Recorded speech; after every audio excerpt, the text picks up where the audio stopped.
نحمده ونستعينه ونستغفره ونؤمن به ونتوكل عليه ونعوذ بالله من شرور أنفسنا ومن سيئات أعمالنا من يهد الله فلا مضل له ومن يضلل فلا هادي له ونشهد أن لا إله إلا الله وحده لا شريك له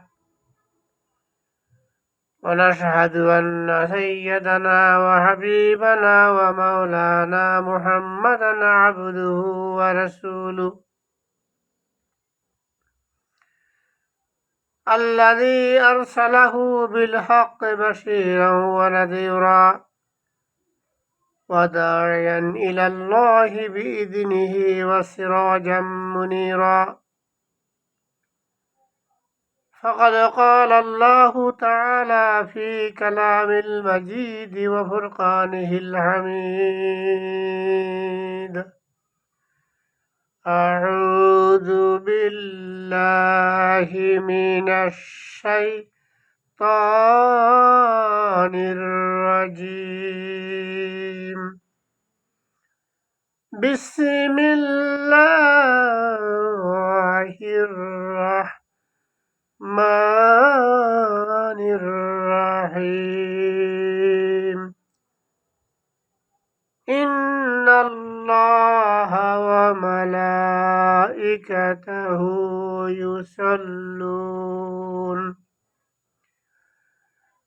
يصلون على النبي يا أيها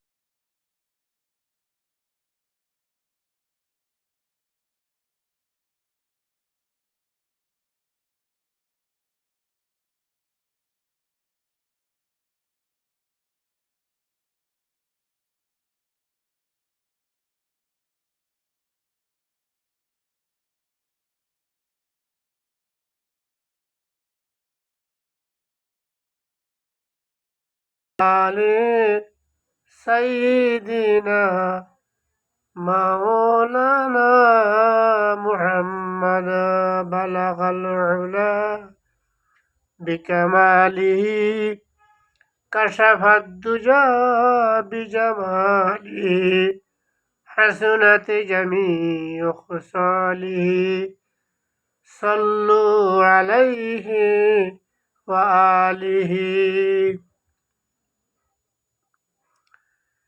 সম্মানিত সুধী মণ্ডলী,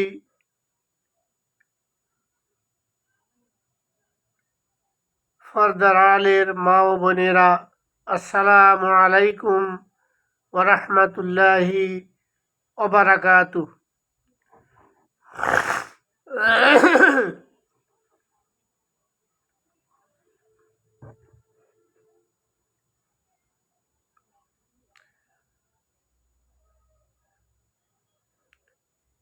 أعوذ بالله من الشيطان الرجيم بسم الله الرحمن الرحيم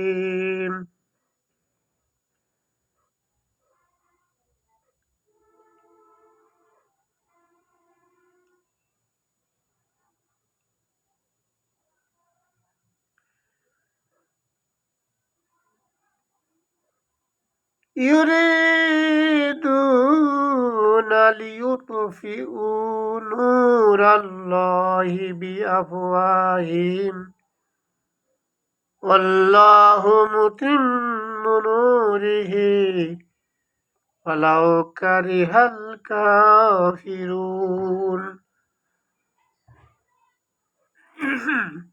هو الذي أرسل رسوله بالهدى ودين الحق ليظهره على الدين كله ওয়ালাউ কারিহাল মুশরিকুন।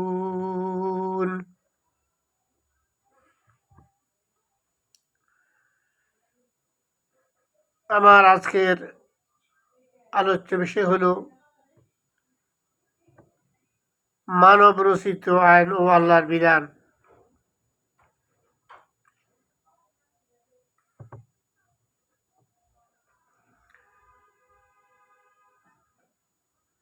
আল্লাহ রাব্বুল আলামিন বলেছেন,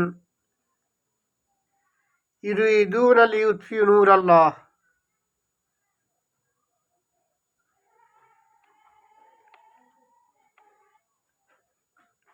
বিশ্বনবী যখন পৃথিবীতে এসেছেন,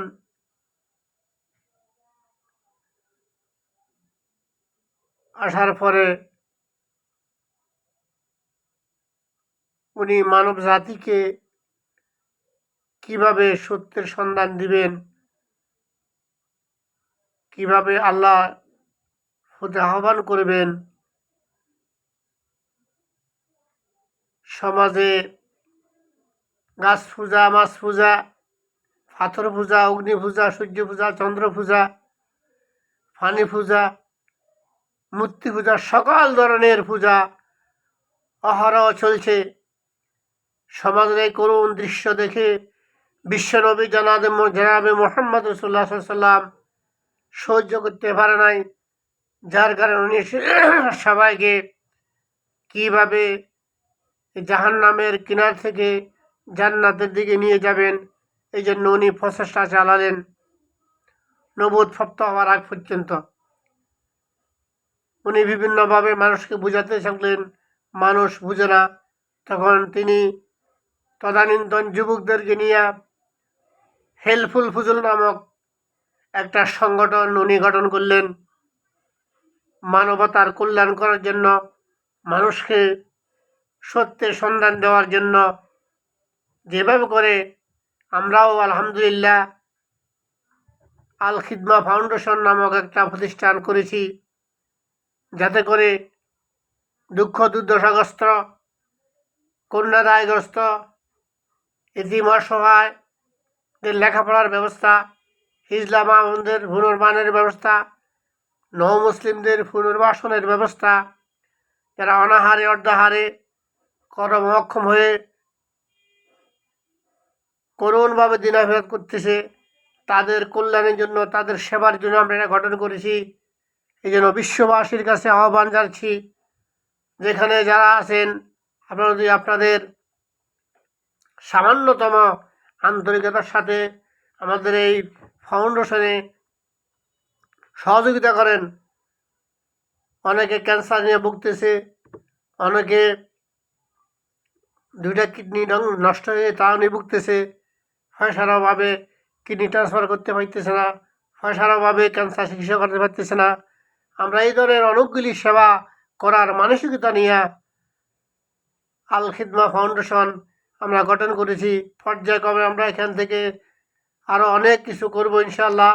আপনারা যদি বিশ্ববাসী, বাংলাদেশ সহ বিশ্বের যত মুসলমান ভাই বোন আছেন, আপনারা যদি আমাদের এই ফাউন্ডেশনে একটু একটু সামান্য করে আর্থিকভাবে সহযোগিতা করেন, আশা করি ইনশাল্লাহ আপনার 10 টাকা, আপনার 50 টাকা, আপনার 100 টাকা, আপনার 500 টাকা, আপনার 10,000 টাকা, 20,000 টাকা, তৌফিক রহমানের 1 লাখ টাকা, 5 লাখ টাকা, 10 লাখ টাকা, এটা 20 টাকার সাথে মিলে 20 টাকা দান করলে যেই সব আপনি পেতেন, আপনি সেই সব পেয়ে যাবেন। সুতরাং আপনাদের প্রতি আমার আকুল আবেদন, আপনারা যে পৃথিবীর যে প্রান্তে আছেন, আপনার তৌফিক অনুযায়ী আপনি আল কোরআন আল খিদমা ফাউন্ডেশনে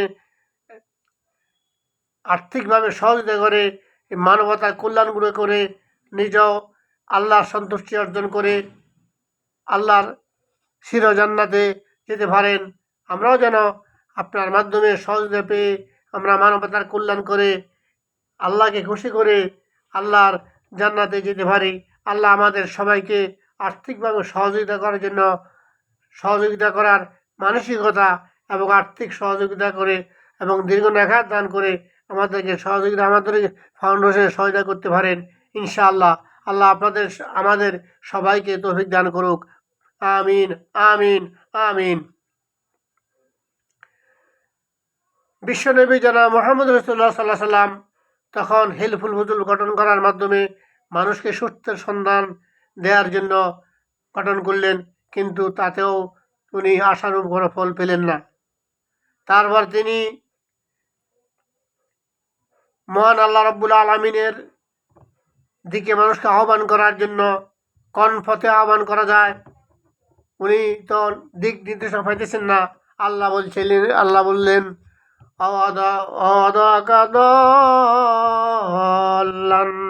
ফাহাদা, হে নবী, আমি কি আপনাকে পথ হারা হিসেবে পেয়েছিলাম না? আপনি পথ পান নাই? আপনি কোন দিকে গেলে মানুষকে জাহান্নামের আগুন থেকে বাঁচাতে পারবেন, মানবতার কল্যাণ করতে পারবেন, শান্তিপূর্ণ দেশ রাষ্ট্র সমাজ গঠন করতে পারবেন, এই ব্যাপারে আপনি পথ হারা ছিলেন। আমি আপনাকে পথ দেখাইছি।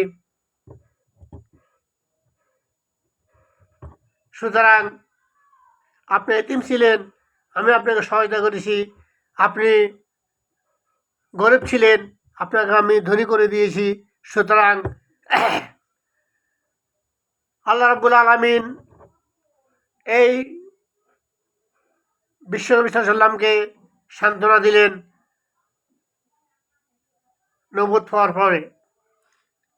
আর নবুয়ত প্রাপ্ত হওয়ার আগে বিশ্বনবী হেলফুল ফুজুল গঠনের মাধ্যমে শত চেষ্টা করার পরও উনি দিক নির্দেশনা পান নাই, যার কারণে উনি গারে হারাতে উনি দীর্ঘদিন ধ্যানমগ্ন ছিলেন। কিভাবে গবেষণা করে চিন্তা করে কিভাবে কোন পথে গেলে মানুষ আল্লাহর দাসত্ব করবে, মূর্তি পূজা বন্ধ দিবে, অগ্নি পূজা বন্ধ দিবে, হানি পূজা বন্ধ দিবে, গাছ পূজা বন্ধ দিবে, মাছ পূজা বন্ধ দিবে, সূর্য পূজা বন্ধ দিবে, চন্দ্র পূজা বন্ধ দিবে, সব কিছু বন্ধ করে একত্ববাদ আল্লাহ দাসত্ব করবে। এই জন্য উনি ধ্যানমগ্ন ছিলেন। হঠাৎ করে হজরত জিবরাইল আলাইহিস সালাম একদিন এসে বললেন, ইকরা ইয়া মুহাম্মদ, হে মুহাম্মদ সাল্লাল্লাহু আলাইহি ওয়াসাল্লাম পড়ুন। উনি বললেন, আনা বেকারি, আমি পড়তে জানি না। দ্বিতীয়বার বললেন, ইকরা, পড়ুন। বিশ্বনবী জনাব মুহাম্মদ সাল্লাল্লাহু আলাইহি ওয়াসাল্লাম বললেন, আমি তো পড়তে জানি না, আনা বেকারি। তৃতীয়বার সময় হযরত জিবরাইল আলাইহিস সালাম আল্লাহ রসুলকে বুকে ধরে একটা ঝাঁকি দিলেন এবং বললেন, পড়ুন, ইকরা বিসমি রাব্বিকাল্লাযী খালাক। তখন বিশ্বনবী জনাবে মুহাম্মদ রাসূলুল্লাহ সাল্লাল্লাহু আলাইহি ওয়াসাল্লাম পড়লেন, ইকরা বিসমি রাব্বিকাল্লাযী খালাক, খালাকাল ইনসানা মিন আলাক। পড়ুন আপনার প্রভুর নামে, যিনি মানুষকে সৃষ্টি করেছেন। মানুষ কিছুই জানত না, কিছুই বুঝতো না, শিশুবেলায় শুধু কান্না ছাড়া কিছুই ছিল না। খালাকাল ইনসানা মা লাম ইয়ালাম, কিছুই জানত না। ওখান থেকে মানুষকে তিল তিল করে আল্লাহ রাব্বুল আলামিন মানুষকে গঠন করেছেন, সৃষ্টি করেছেন, তাকে প্রতিষ্ঠিত করেছেন। সুতরাং যখন বিশ্বনবী জনাব মুহাম্মদ রাসূলুল্লাহ সাল্লাম আল্লাহর এই বাণী জিবরাইল মাধ্যমে পেলেন, উনি দ্রুত গতিতে, ওনার গায়ে জ্বর চলে আসছেন, উনি দ্রুত গতিতে মা খাদিজাতুল কুবরা রাদিয়াল্লাহু তাআলা আনহার ঘরে এসে বললেন, জাম্মিলুনি জাম্মিলুনি জাম্মিলুনি, হে খাদিজা, তুমি আপনাকে কম্বল ভরিয়ে দাও, আমায় কম্বল ভরিয়ে দাও, আমায় কম্বল ভরিয়ে দাও। হযরত খাদিজা রাদিয়াল্লাহু তাআলা আনহা আল্লাহ রসুলকে বললেন, আপনি ভয় করেন না, আপনি চিন্তা করেন না, আপনি টেনশন করেন না, আপনার কোনো ভয় নাই। আপনি এতিমের সেবা করেন, আপনি গরিব দুঃখীর সেবা করেন, আপনি অসহায়দের সেবা করেন, আপনি মানবতার কল্যাণ করেন, আপনি ভালো ভালো কথা বলেন, আপনি সমাজ সংস্কারের কথা বলেন। সুতরাং আপনার কোনো ভয় নাই। আল্লাহ রসুল সাল্লাল্লাহু আলাইহি ওয়াসাল্লামকে নিয়ে বিবি খাদিজা রাদিয়াল্লাহু আনহা, আম্মাজান খাদিজা রাদিয়াল্লাহু আনহা, নফল খাদিজার চাচা নফলের কাছে চলে গেলেন। নফল বললেন, হ্যাঁ হে নবী, তোমাদের শুভ লক্ষণ, তুমি নবী হতে চলেছ। একদিন তোমার জাতি তোমাকে এদেশ থেকে বের করে দিবে। আমি যদি বেঁচে থাকতাম তোমার নবুয়ত প্রাপ্তি পর্যন্ত, তাহলে আমি তোমার উপর ঈমান আনতাম। বিশ্বনবী আশ্চর্য বললেন, আমার জাতি আমাকে আলামিন বলে আর সাদিক বলে, সত্যবাদী বলে, তাদের আমানতগুলো আমার কাছে রেখে যায়। এই জাতি আমাকে আমার দেশ থেকে বের করে দিবে। হ্যাঁ, তোমাকে তোমার দেশ থেকে বের করে দিবে। যখন আল্লাহ রসুল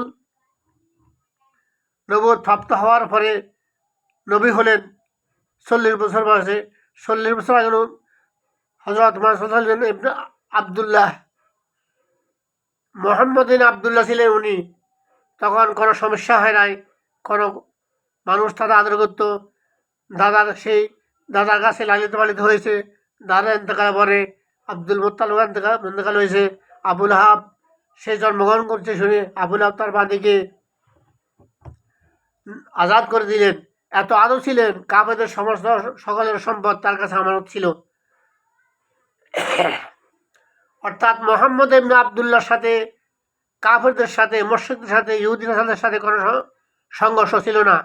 যখন তিনি বললেন লা ইলাহা ইল্লাল্লাহু মুহাম্মাদুর রাসূলুল্লাহ, এই কথা বলার সাথে সাথে বিশ্বনবীর উপরে চারদিক থেকে পাথর আসলো, তুফানের মতো নির্যাতন শুরু হইলো। আল্লাহ রসুলকে বললেন ইন্নাকা মাজনুন, সে পাগল হয়ে গেছে, সে জাদুগ্রস্ত হয়ে গেছে, সে উন্মাদ হয়ে গেছে, তাকে জিনা আসর করেছে। তখন বিশ্বনবী একদিন পাহাড়ের উপর গিয়ে পতাকা উড়িয়ে সবাইকে আহ্বান করলেন। তদানীন্তন স্যাটেলাইট ছিল না, বিভিন্ন কোনো ঢোল বাজনা মাইক ছিল না। তখন আল্লাহ রসুল পতাকা উড়িয়ে কাপড় আলিয়ে বুঝাতে চেয়েছিলেন যে এখানে কোনো বিপদ হয়েছে। মানুষ তখন মনে করতো বিপদ হয়েছে বা কোনো সমস্যা হয়েছে। সবাই আবুল আহাব সহ সবাই ওখানে ওখানে পাহাড়ে গেলেন। যাওয়ার পরে আল্লাহ রসুল বললেন, হে আমার জাতিরা, হে আমার চাচারা, হে আমার গোত্ররা, হে আমার কওমেরা, আমি যদি বলি এই পাহাড়ের পাদদেশে তোমাদের জন্য শত্রু দণ্ডায়মান, তোমাদের মৃত্যুর জন্য তারা উৎপাতে এসে তোমাদেরকে মেরে ফেলবে, তারা সমস্যার বলেছিল, অবশ্যই আমরা বিশ্বাস করব। আমরা দেখেছি তুমি ছোটোবেলা থেকে এই আজকে 40 বছর পর্যন্ত তুমি একটি মিথ্যা কথা বলো নাই। তুমি আলামিন, মহাসত্যবাদী, তুমি আস্বাদেব, তুমি মিথ্যা বলতে পারো না। আমরা যদিও না দেখি, আমাদের চোখকে আমরা অবিশ্বাস করব তোমার কথা সত্য। তখন তিনি যখন এদের মুখে এই কথাগুলো শুনলেন, উনি খুশি হয়ে গেলেন। আমার মনে হয় আমি যদি কালিমা দাওয়াত দিই, তারা অবশ্যই আমার কথা শুনবে, বিশ্বাস করবে। তখন তিনি সবার সামনে উল্লেখ করলেন লা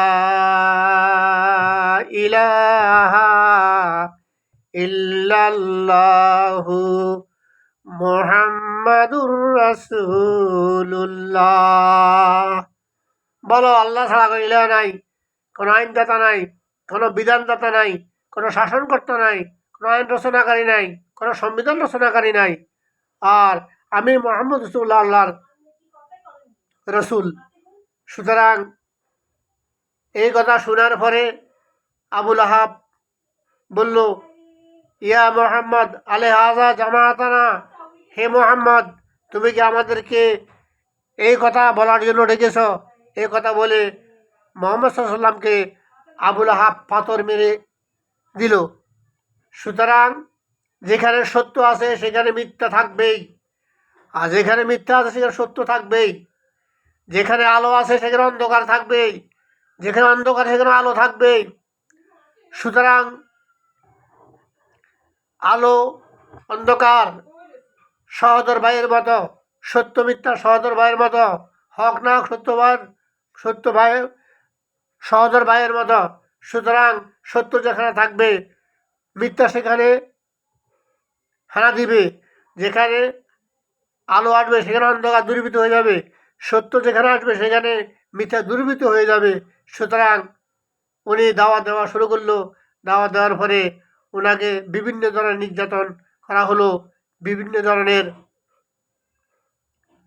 অশ্লীল ভাষা ব্যবহার করা শুরু করলো। পাগল হয়ে গেছে, জিনে ধরেছে, তারপরে সে বিভিন্ন জাদুগ্রস্ত হয়েছে। তারপরে অনেকগুলি কথা তাকে বলা হয়েছে। সত্য যখন বলা হয় তখন যারা সত্য বিরোধী, যদি চোরের হাত কাটার কথা বলা হয় তখন চোরদের গায়ে আগুন জ্বলে। যখন যারা ঘুষ খায়, ঘুষের বিরুদ্ধে বলা, তখন যারা ঘুষ খায় তাদের গায়ে আগুন জ্বলে। যারা সুদ খায়, যখন সুদের বিরুদ্ধে বলা হয় তখন যারা সুদী মহাজন, যারা সুদ খায় তাদের গায়ে আগুন জ্বলে।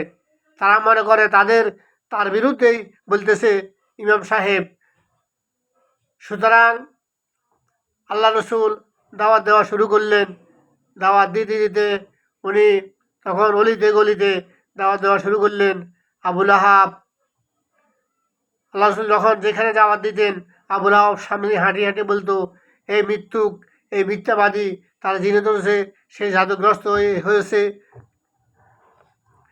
এভাবে সামনে হাঁটি হাঁটি পুরা মক্কাতে আল্লাহ রসুল দাওয়াত দেওয়া শুরু করলো। যখন এখানে দাওয়াত দেওয়ার পরে শুধু প্রতিরোধ আর প্রতিরোধ, কেউ দাওয়াত গ্রহণ করতেছে না। বিশ্বনবী জানাবে মোহাম্মদ সাল্লাল্লাহু আলাইহি ওয়াসাল্লাম তখন ওনার আত্মীয় স্বজন ছিল তাইফে চলে গেলেন দাওয়াত দেওয়ার জন্য।